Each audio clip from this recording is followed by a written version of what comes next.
Hi again. In this video, I mainly want to share my analysis of the ideas behind this manual and my thoughts on what we can do about this war on humanity. But there are two things I want to briefly touch on before that. How could the elites justify treating the rest of humanity as beasts of burden? Why do they see us as slaves to be killed at their whim? Well, according to the manual, they do it by using a simplistic psychology that reduces human beings to ego-based, stupid, and lazy creatures. So they say we have an inborn trait that's always looking to get us back into the womb, metaphorically speaking. We're always looking for protection and mollycoddling and the easy way out in both our actions and morals. Look, in our everyday lives, this plays out in the petty bickering amongst ourselves that we do see, racism, sexism, and all the other isms that keep us divided and weak. And on the macro scale, we create governments and hire politicians to do the dirty work for us, then stupidly complain about corruption when we've knowingly hired a bunch of hitmen. I found this a brilliant, if simplistic, take on government. We definitely need better solutions for that. Luckily, many wise minds have written up ideas for us. Then we give these politicians the power to create and manage a war machine, to provide for the survival of the womb nation, and even to destroy our very own citizens who don't conform for the sake of the stability of the womb. Now, many people naively believe what the media tells us about whatever war is going on. They also believe the police are there for the protection of the citizens. Well, the truth is quite horrifying. It's all about money and control. War is simply a wealth generator for the elite. Again, you probably know this, how the banksters finance both sides of a war and make money from both parties, and even control who wins the war by lending money to the government which agrees to give them control of its economic system. Remember, that's what this manual is all about, control of economies, which leads to the total enslavement of the people. Not only that, having a military force is an open-ended drain to quietly suck further wealth out of the economy with no accountability. After all, it's military, right? It has to be secret. Such an easy way to hide shenanigans, as we've seen in the US with toilet seats that cost $150. Yeah, right. Why have we fallen for this? Why did we send our sons and brothers off to national service, which feeds the beast? Well, the draft or national service is for them a very effective human behavior modification tool with one main purpose: to brainwash young men into a belief that they will never question that government is all-powerful. Imagine the impact that has on men, and of course a knock-on onto society. No wonder we all pay our taxes and conform to every whim of government. The psychology of how this is done is touched on in the manual. They call it compulsory collective sacrifice and slavery. And they have an entire strategy to ensure our young men will carry on going off to war for them. It involves a multi-pronged attack on the family unit: father, mother, and sisters. That includes, and these are their words, not mine, pussy whipping, peer censorship, disintegrating the family unit, detaching the child from their parents, state-controlled education, Ritalin, yes, they actually name it, and quiet blackmailing. You can read more about it in the manual if you're curious. It's a sick and clever ploy. And of course, it's sold to the public under the label of being patriotic. Okay, here's my analysis of their flawed logic before I go on to solutions. Yes, I could put forth logical arguments that would show that humanity is not like they say we are. There are enough of us who are smart and bright and able to do all the things they say, and that they have it wrong. But on one level, they are completely right. When we are stuck in our ego, in the brain and thoughts, in the past and in the future, which is our ego-reptilian brain, all of what they say is true. We're constantly at war with each other, if not ourselves, bickering and fighting, looking out for number one, and don't you dare step on my turf. I'm right and you're wrong. It's the part of our mind that's constantly looking out for our survival. We wouldn't have made it as a species without it. Maybe that's the human part of us, but they've missed out on something massive. Or maybe they do know about it and they're doing everything they can to keep us from this knowledge. In our being, at the true core essence of who we are love. We are peace and joy. We are spiritual and holy beings that have a tremendous ability to tap into higher consciousness. All of us, human beings, are so much more than just their output. Have you noticed how this side of us has been repressed, especially in the West? Look at our education system and the focus on logic and intellect. A couple of years ago, they even started taking arts courses out of universities here in South Africa. And look how they're getting children into school at ever younger ages, where they no longer play all day and are forced into little boxes of routine to shut down their creativity. Luckily, there has been a big swing back to finding this inner core of our being, our heart, our spiritual aspect, you could call it, with great teachers like Eckhart Tolle, Joe Dispenza, Bruce Lipton, Greg Braden, and many, many more. Now you get apps to help you meditate, whereas in the 70s and 80s you would seriously fringe if you did yoga or meditated. They can only keep these things repressed for so long. I think they try every era humanity goes through. Imagine a world, and I think this is how we may save ourselves, where this part of who we are is emphasized and taught and celebrated, where we understand the need for the ego, the mind, but also that we need to keep it in balance and in service to our beingness, not the other way around. Yes, our egos may be constantly looking out to get back to the womb, but bear in mind we are born into a highly traumatized society, engineered to keep us that way. They are blaming it on us. Meanwhile, it is their sick game that is keeping us isolated and scared. When I think about what you have to be like to have the worldview these elites have, I actually start to feel sorry for them. I think they must be the unhappiest people on the planet. Imagine being so caught up in the mind and ego that everyone, even friends, if they have any, and family, are seen as either an asset or a liability. Gosh, you have to watch your back all the time too.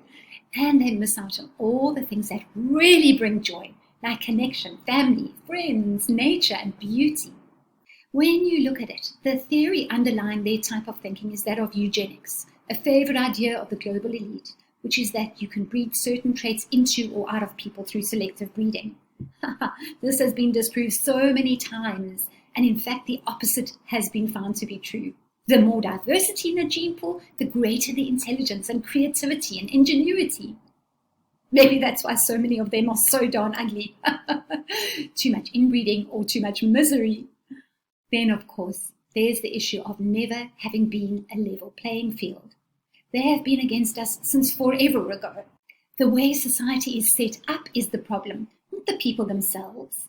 So, if we are to survive, whatever we set up next had better be different. Okay, is there anything we can do about this? If you've ever looked at what is happening in the world today and wondered how on earth humanity is going to get themselves out of this mess, that it looks too bad for us to survive, well, you're right. All the signs show that our society is at the end of a cycle.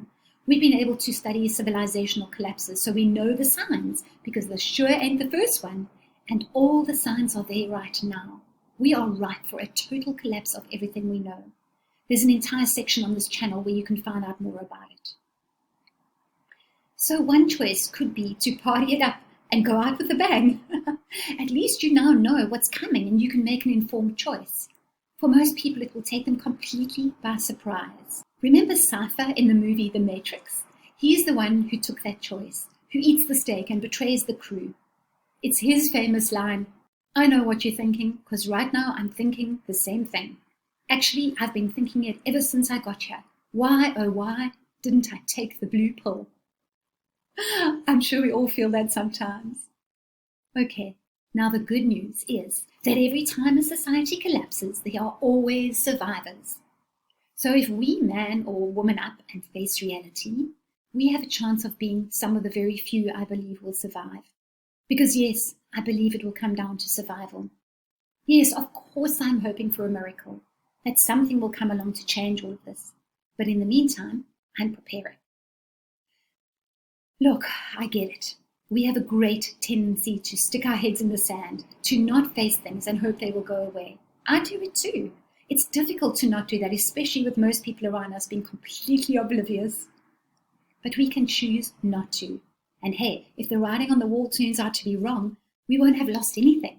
In fact, we will have built an extraordinary life. Wouldn't you love to do that?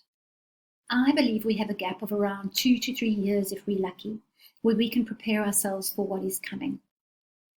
My plan is to prepare, and if nothing happens, then we party.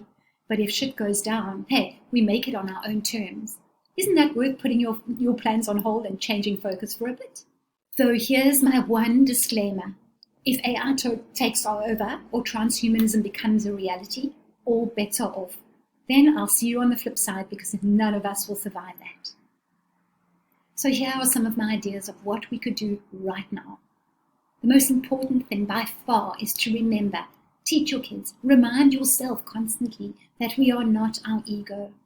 Yes, there's that aspect to us. It's what's kept us alive, but it's not the master of who we are. Alongside the ego, we are love, light, kindness, joy. In other words, a human being. We see that every time there's a tragedy. The ego goes out the window and people show amazing kindness. Every time you face any tense situation with anyone, take a deep breath and switch from your ego to your being. Get to know this aspect of yourself, whether it's through meditation or regular check-ins.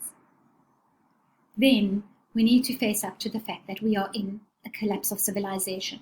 Look, I know this is a tough one, but the sooner we face facts, the quicker that marvelous reptilian brain of ours will start working on ways to survive it. Share this with your friends, family, and significant other. Get them on side. Have a gigantic brainstorm with them on what you can do, and do this regularly. Even though this is frightening, don't succumb to fear. Fear is where they want us, because then they can control us. Find your biggest fears and then face them. They are never that bad when brought into the light.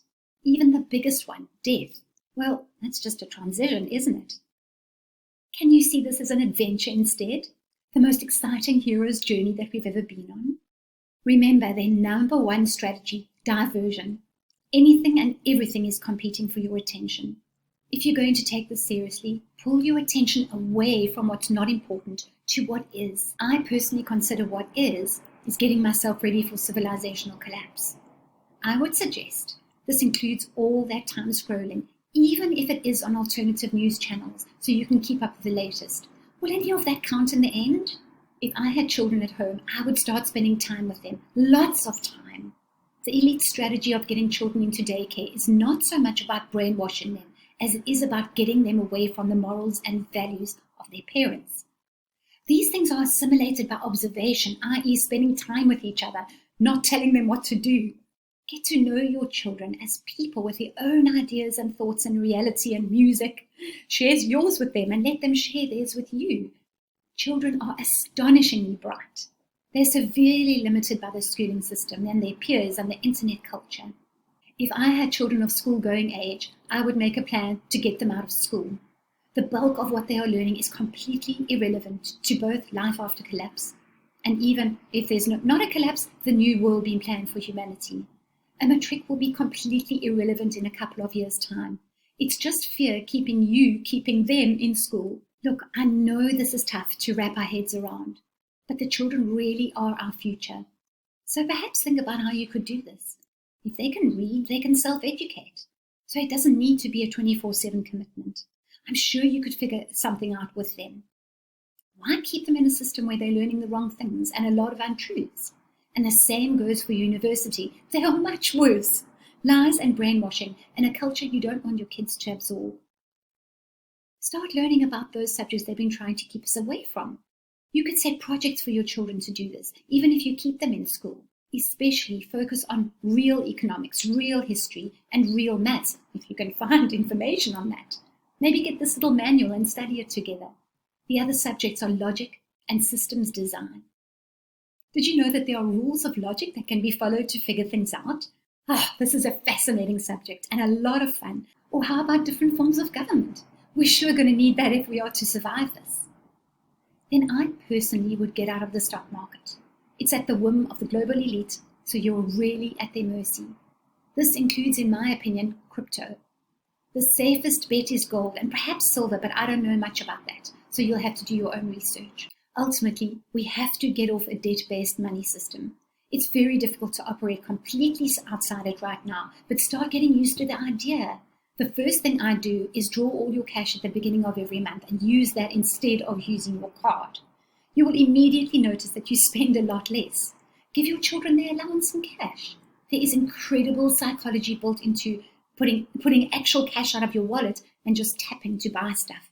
I personally think that's why they went for the tapping system. Well, that, and of course it's softening us up for chipping, where you'll just, scan your palm or your wrist. And of course, if you're spending cash, they don't know what you're doing with your money. Small victories, okay? Then there are already quite a few value exchange systems around the country that work on bartering. Find a local one and join it. I'd really appreciate if you know of any to please put the links in the comments. Stop paying tax if you at all can. Remember, this is their way of sussing if we've been softened up enough. As Gandhi realized, this is a powerful way to say no. A simple way to start is to just delay and delay, telling them you'll get to it. So what if you build up penalties? But I talk about this more in my meetings. I'll be doing a video on smart cities, which is the global elite's plan to lock us down completely in the next 5 years or so. I'll be talking more about solutions to what we can do in that video, so please look out for it. That will cover things like food and water and shelter as we go further down the line with this. But already I'd be looking to get out of the city into small villages. We can't do this alone. We need each other for it to work. If you'd like to arrange a bunch of people to get together, I'm happy to present to you. I have a workable plan that I don't want to speak about online. Okay, I know this wasn't an easy video, but hopefully you feel more empowered now that you know this. Just do it, friends. Time is short. I hate to ask, but in the interests of our freedom, please subscribe, hit the bell icon for notifications, and share this video. You're also welcome to join the broadcast Telegram group for details on meetings. I'm Trinity, much love to you, and I'll see you soon.